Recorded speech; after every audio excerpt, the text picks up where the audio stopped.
Hello, this is John Altman from 402 Pitching Academy. I just wanted to start by giving you my general philosophy on pitching mechanics. Okay, this will be really helpful in helping you understand the things that I'm looking at when I give you your mechanical analysis. So a couple things that I want you to be aware of. When I look at pitching mechanics, I really break them down into 5 different phases. So the first phase being hip load, which is how we lift our leg. Okay, the second one being hip lead, which is how we start to make our move sideways down the mound. Third being hip separation, which is where we're at front foot strike. And then fourth being release, and then fifth being follow through. Now, everything that happens in the pitching delivery is a result of things that happened earlier. So I don't spend a lot of time fixing hip shoulder separation, release, and follow through, because I believe that those are a result of things that happen earlier in the delivery. So if we don't get our leg lift right, if we don't get this first move down the mound right, almost everything else is irrelevant. Okay, so really I spend most of my time focusing on how we lift our leg, how we load our hips, and how we start to go sideways down the mound, because that is going to have a huge impact on what happens later in the delivery. So let's just go back from the beginning, and we'll talk about some things I like to look for. So first and foremost, during the leg lift, okay, I like to see a stacked trunk.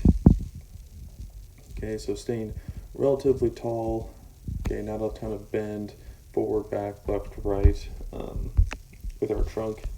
Okay, you'll see these guys are relatively straight up and down. They might have a slight bend forward just to help keep them balanced, but they're not super hunched over. They're not leaning back super far. Okay, and a lot of that has to do with how they lift their legs. So I don't care, like look at Zach Wheeler on the right. He kind of goes out to in, so he comes, leg kicks out, so foot away from his body, and then as he starts his move, you'll notice he brings it in. Okay, Garrett Cole, on the other hand, is a little bit more straight up and down, but both of them keep that lead leg or that lead foot kind of tucked underneath them. So you'll see that Wheeler really keeps his tucked underneath him. Okay, Garrett Cole's a little bit out, just a little bit farther, but both of them kind of have this knee angle where I call it squeezing the OJ. So imagine putting an orange underneath your lead leg. Okay, I really like to see guys squeeze the OJ out. That kind of helps them maintain their balance throughout their leg lift. Okay, another thing I really look for during leg lift is that back foot staying flat, and then the back leg not being completely locked out, but staying relatively tall in the back leg. Okay, we don't want to be super hunched over during our lift. Okay, and those are the big things. So stacked trunk, okay, maintaining relative balance from head to toe, and then squeezing the OJ out at the top of the leg lift. Okay. The other thing that I like to see is, and this starts to get into hip lead, is during the lift seeing just a slight drift. So you'll notice that as Cole lifts his leg, he drifts forward ever so slightly. Okay, it's kind of tough to see in Wheeler's case just because of the camera angle, but you'll notice that a lot of high velocity throwers have just a little bit of a forward weight shift during their leg lift. Okay, from here we move into hip lead. Okay, and so during hip lead, I like to see guys still maintain a stacked trunk. So Wheeler's got a little bit more forward posture, okay, and that's okay. Okay, Garrett Cole still relatively up and down in terms of he's not leaning forward towards third, he's not leaning too far back towards first. Okay, he's relatively straight up and down, and you'll also notice that they have a slight kind of lead with the hips. Okay, Wheeler's a little bit less lead with the hips, but getting into this position for pitchers is pretty important, especially during this hip lead phase. Okay, you'll notice that as he goes down the mound for both of them, their butt sits back behind their heel. Okay, the back foot remains flat, and then you'll also notice that the knees don't really creep past the toes. Okay, it's almost like their butt is sitting back, back knee stays stacked over the back foot, and then they just ride that position down the mound. Okay, and they're staying stacked with their trunk the entire time. Okay, this allows them to stay back, if you will. It allows them to rotate with their lower half and sets them up for good hip to shoulder separation, which is the third phase. So during hip to shoulder separation, you'll notice that their hips are pointed towards home, but then their chest is pointed towards third. So you can think about if you're a bow hunter, right? We're pulling our the bowstring back further. Okay, we're creating more separation.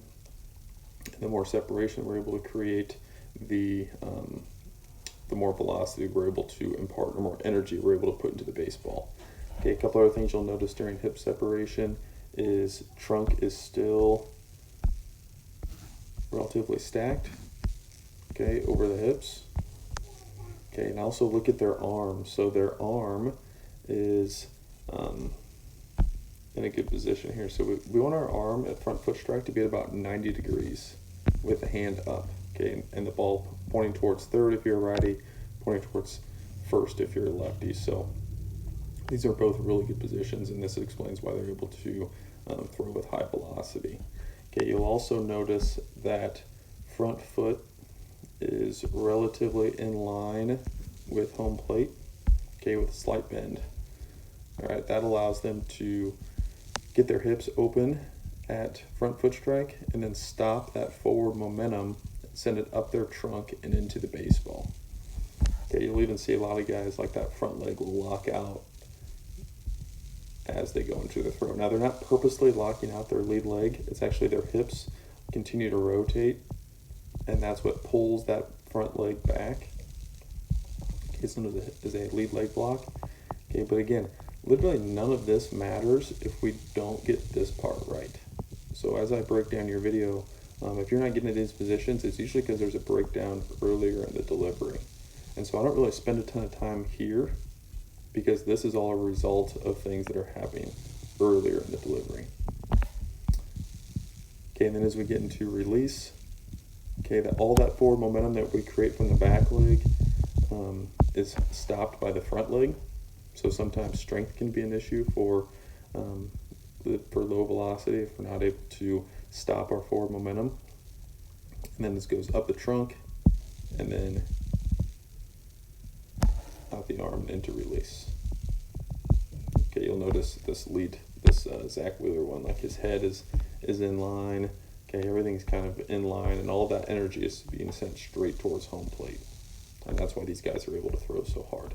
But again, I spend very little time talking about release and follow through, and I spend the majority of my time talking about hip load, hip lead, because it has a huge impact on things that happen later in the delivery. Okay, so I'm hopeful that this makes sense. I'm hopeful that this helps you understand the mechanical breakdown that I'm going to give you with your own mechanics, and kind of gives you a general framework that I like to work through as I talk about pitching mechanics. Thank you.